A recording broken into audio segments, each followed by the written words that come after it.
और हम बताना चाह रहे हैं, फडणवीस ये समझते हैं क्योंकि वो फडणवीस हैं तो असदुद्दीन ओवैसी को दबा सकेंगे, क्योंकि वो फडणवीस हैं तो ये चाहते हैं कि लोग उनके पैरों के पास बैठ जाए।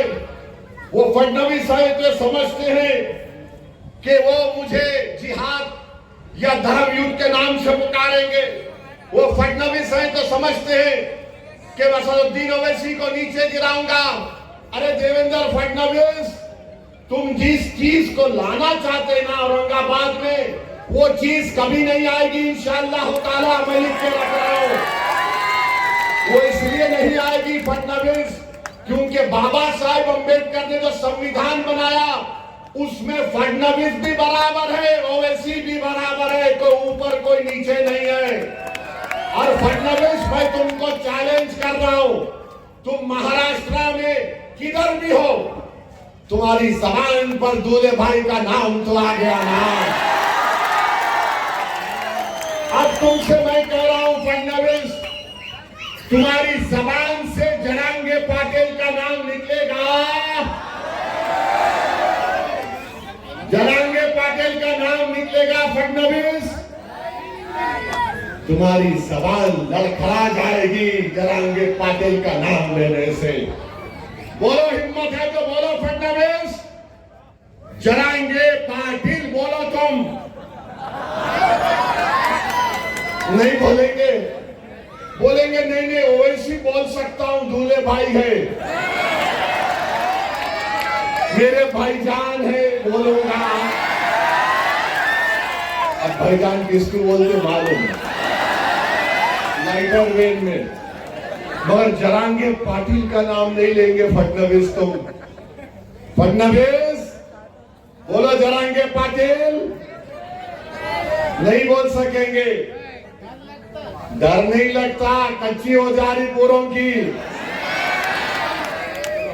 और देवेंद्र फडणवीस, तुम बार बार जिहाद जिहाद बोलते, सुनो फडणवीस, के सामने झुके नहीं, सीना तान कर खड़े हो गए। सुनो फडणवीस, अल्लामा फजल कैराबादी काला पानी की जेल में थे। अल्लामा फजल कैराबादी ने अंग्रेजों से कोई सौदा नहीं किया।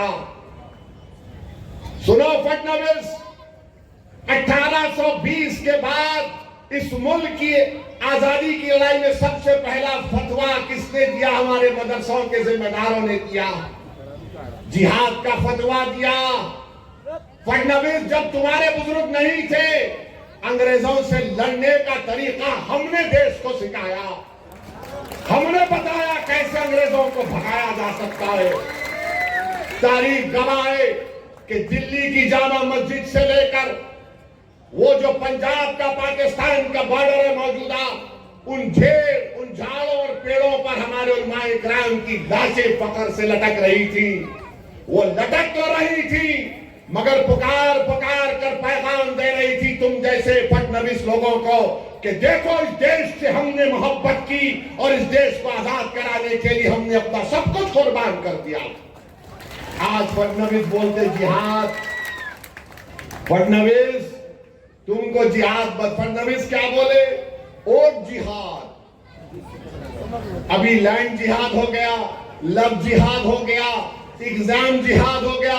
अब फडणवीस, आरएसएस, बीजेपी बोल रही और जिहाद।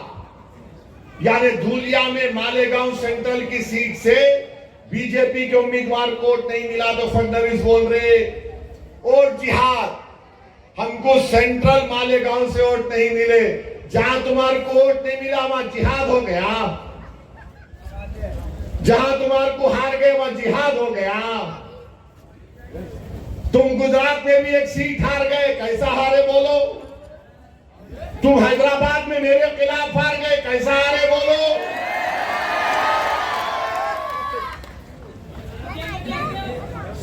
अयोध्या में भी हार गए। अम्मा,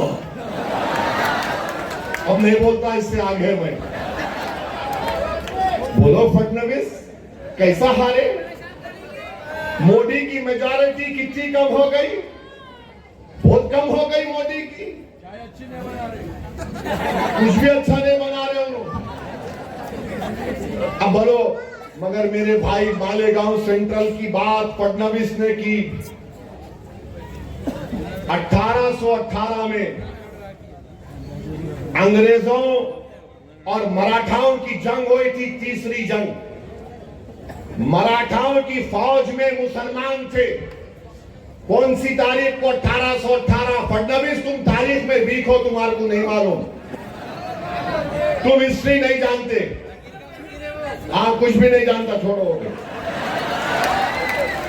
तो 1818 में अंग्रेजों के खिलाफ मराठाओं ने जंग की थी और उस जंग में मुसलमान थे। मुसलमान मालेगांव के किले पे खड़े हो गए और अंग्रेजों को से मुकाबला किया।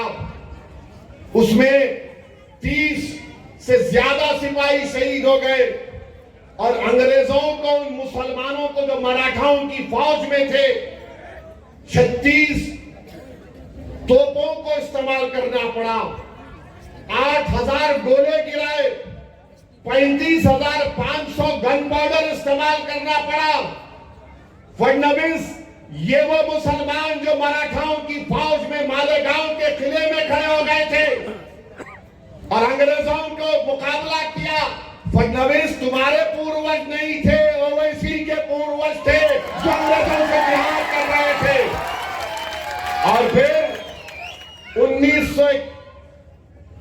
1921 में मालेगांव में इनकलाबियों ने खिलाफत नाम कॉपरेशन मूवमेंट के बाद मालेगांव के किले पे चढ़ गए। अंग्रेजों का झंडा हमने निकाला, फडणवीस तुम्हारा हीरो नहीं निकाला।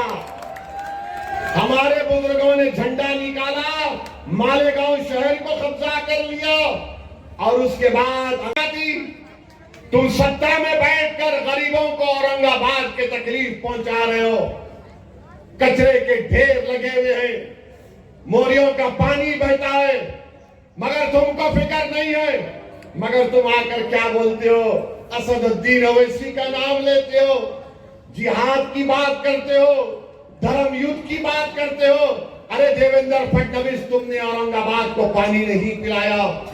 तुम्हारे ईस्ट के एमएलए ने जबरदस्ती पूरी ताकत के साथ उन इलाकों में काम नहीं करवाया जहां से हयाल सला हयाल फला की सदाएं आती है।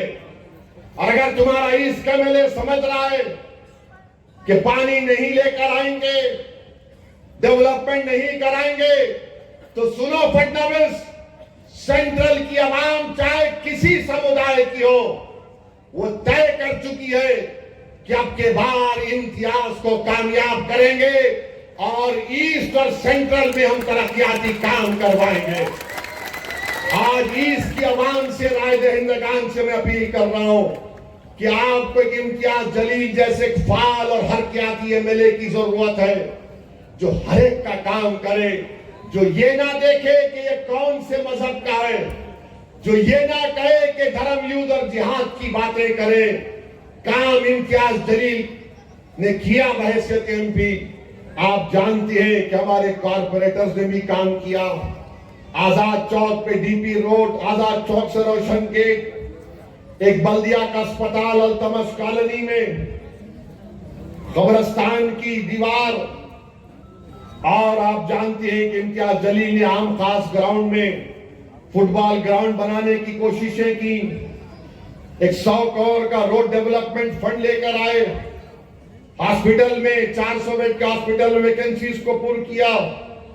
और फिर इम्तियाज जलील ने एमपी के तौर पर औरंगाबाद के एयरपोर्ट को डेवलप किया, जहां पर 2 फ्लाइट आती थी। अब हैदराबाद, अहमदाबाद, दिल्ली, मुंबई से फ्लाइटें आ रही हैं। औरंगाबाद से शिरडी की 4 लेन की लाइन इम्तियाज जलील ने मंजूर करवाई थी। और फिर एक under bridge Shivaji Nagar railway gate के पास, उसको पब्लिक की नुमाइंदगी पर इम्तियाज जलील ने मंजूर करवाया।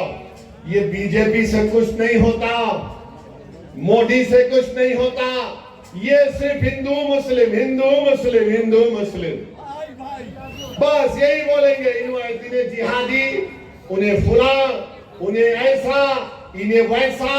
अरे इलेक्शन हो रहा है, धर्म युद्ध कहां से आ गया मोदी जी? अब मोदी बोल रहे एक है तो सेफ है। अरे 10 साल से तुम्हारी सरकार है, सेफ नहीं है क्या हम? तू बोलो मोदी, भाइयों बहनों एक है तो सेफ है। अब आप मेरे को बताइए ये एक का मतलब क्या है? हम अनेक हैं भारत में। मराठा समाज का कल्चर अलग, दलित समाज का कल्चर अलग, हमारे बैकवर्ड क्लास के भाई बहनों का कल्चर अलग, मुसलमानों में कई ऐसे कबीले हैं उनका कल्चर अलग, ईसाई है, सिख है, क्या क्या इस देश में नहीं है। मगर मोदी बोले नहीं, एक ही होना, one size fits all. Modi ji आपका जो शर्ट का साइज है औरंगाबाद के बच्चे के लिए बहुत बड़ा हो जाता है। ये नहीं होता ना। मगर मेरे भाई, ये लोग इस मुल्क की डाइवर्सिटी को खत्म करना चाहते हैं, ये महाराष्ट्र की खूबसूरती को खत्म करना चाहती है। मेरी आपसे अदबन गुजारिश है, औरंगाबाद सेंट्रल के आवाम से मेरी हाथ जोड़कर अपील है कि जिसने आपके लिए कोई काम नहीं किया आप उसका साथ मत दीजिए। मराठाओं को धोखा दिया गया, रिजर्वेशन के नाम पर रिजर्वेशन नहीं दिया गया। हमारे करबला में मजलूमों को, जालिमों ने मजलूमों को दबाया था। तो मेरे अजीज दोस्तों और बुजुर्गों, मैं आपको बता रहा था कि 20 तारीख के दिन आपको और हमको मिलकर अपनी पूरी ताकत और इत्तेहाद के साथ अपने पार्टी के उम्मीदवारों को कामयाब और कामरान करना है।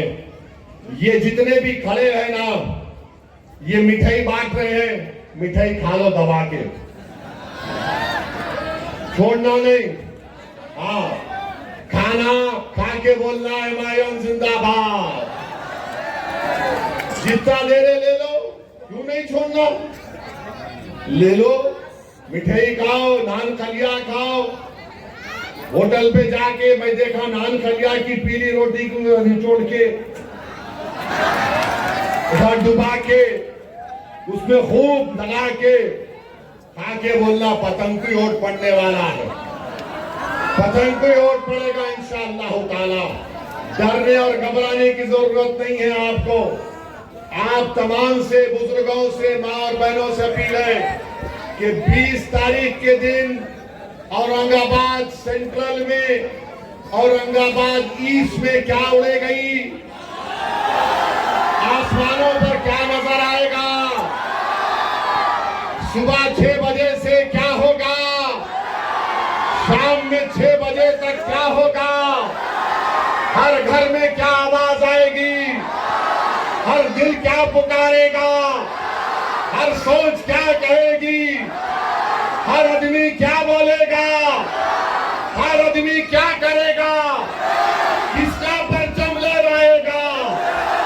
औरंगाबाद किसका है? औरंगाबाद पर हमारा इत्तेहाद रहे।